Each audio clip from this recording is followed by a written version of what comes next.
साथियों नमस्कार, मैं असलम चौकदार फेसबुक लाइव में आप लोगों का हार्दिक स्वागत है। और लगभग 7 बज चुके हैं शाम के, और इस समय हम हैं शहीद स्मारक पे।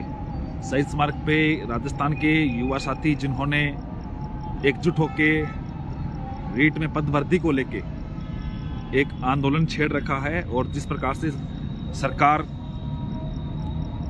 ने आज जो महंगाई बचाओ नाम से एक जो रैली की है, सभा की है, उसका भी असर मिला है दोनों तरफ से। युवा राजस्थान का हर जगह से निकल के आया है, और आज भी मैं शहीद स्मारक पे बैठा हूँ। कई प्रकार की बातें निकल के आई, कई प्रकार के युवा साथियों ने अलग अलग बातें मनगढ़ंत तरीके से पेश करने की कोशिश की।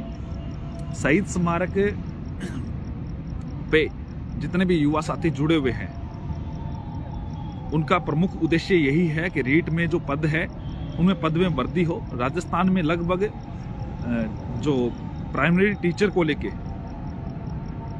लगभग 90,000 से अधिक पद खाली है, और इस सरकार ने लगभग 2 साल से भी अधिक समय हो चुका है, 24 दिसंबर 2019 को कोविड से पहले रीट के एग्जाम को लेके घोषणा की गई थी 31,000 पदों पे।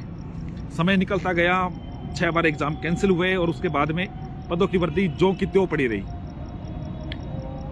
अब सबसे बड़ी बात यह है कि राजस्थान का युवा साथी घर पे बैठे बैठे पदवृद्धि की मांग चाहता है। हर बार ये चाहता है कि वो चीज हो, वो हो। हम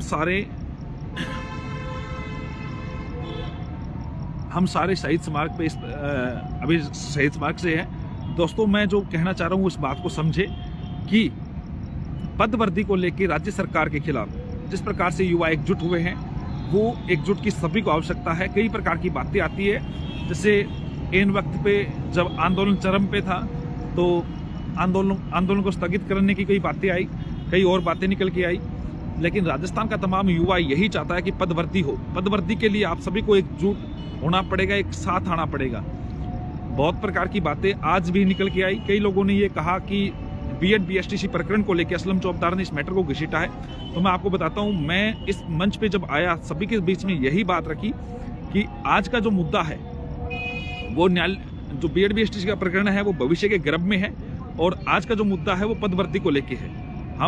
मैं रात को लगभग खुद 375 किलोमीटर की ड्राइव करके पहुंचा आप लोगों के बीच में। आप लोगों की जो डिमांड थी उसके हिसाब से ईरा जी पहुंचे, और कई प्रकार के लोगों को ये हजम नहीं हो रहा था। उन लोगों को जिन्होंने कल ये तक घोषणा कर दी थी एग्जाम, ये जो आंदोलन है वो स्थगित हो गया, और कई प्रकार के इन्होंने कहा कि आप बीएसटीसी के मुद्दों को लेकर लड़ रहे थे, लेकिन बीएड के जितने भी साथी थे उन्होंने स्पष्ट तौर से कहा, जब हम बीएसटीसी के साथियों के नेतृत्व में हम इस मुद्दों को लड़ रहे थे तो हमें कोई आपत्ति नहीं थी, लेकिन चलो उन चीज़ों को लेकर हमें कोई चीज़ों को चर्चा नहीं करनी है, लेकिन आप सबको एकजुट होना है, एक साथ आना है। शहीद स्मारक पे अभी भी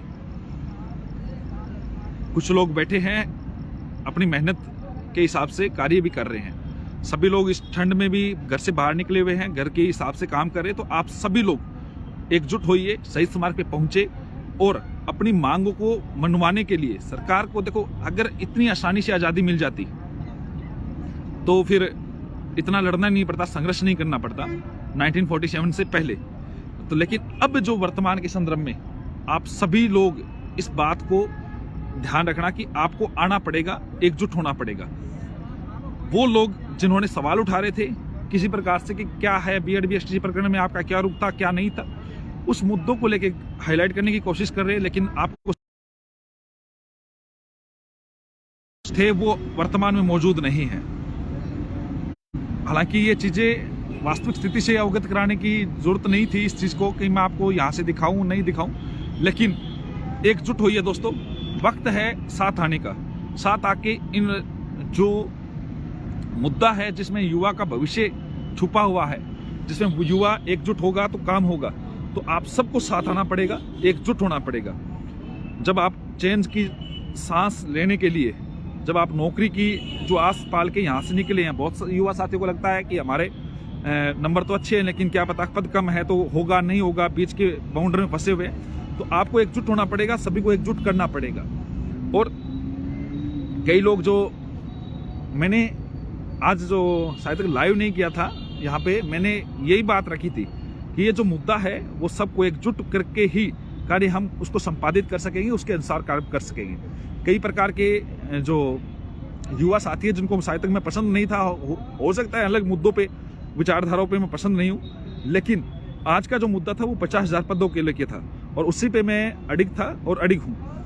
हाँ, और इसके अलावा हमने सुबह तय किया था कि ये जो आंदोलन है, जब नेतृत्व विहीन हो रहा था तब ईरा जी के नेतृत्व में ये आंदोलन की विचारधारा रखी और मैंने स्पष्ट कहा सभी के बीच में कि मैं एक सक्रिय सदस्य के रूप में सबसे पीछे की पंक्ति में बैठ के आप सभी को जितना मेरे से जो फायदा होगा वो मैं करवाने की कोशिश करूंगा।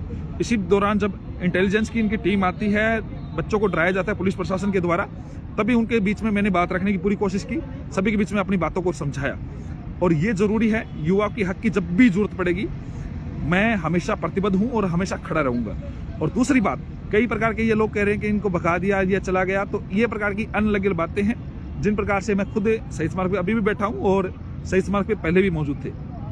और देखो, एकजुट होना पड़ेगा, सोच समझ के कार्य करना पड़ेगा सभी युवा को, तभी इस बात पे हम इस बात को आगे बढ़ा सकेंगे। मेरे साथ जो साथी बैठा है, क्या नाम है भैया? कानाराम जालोर से। ये भी बीएसटीसी के हैं, बीएसटीसी के हैं। और स्पष्ट तौर से यहाँ मुद्दा बीएड बीएसटीसी का नहीं है, यहाँ मुद्दा पदवृद्धि का है।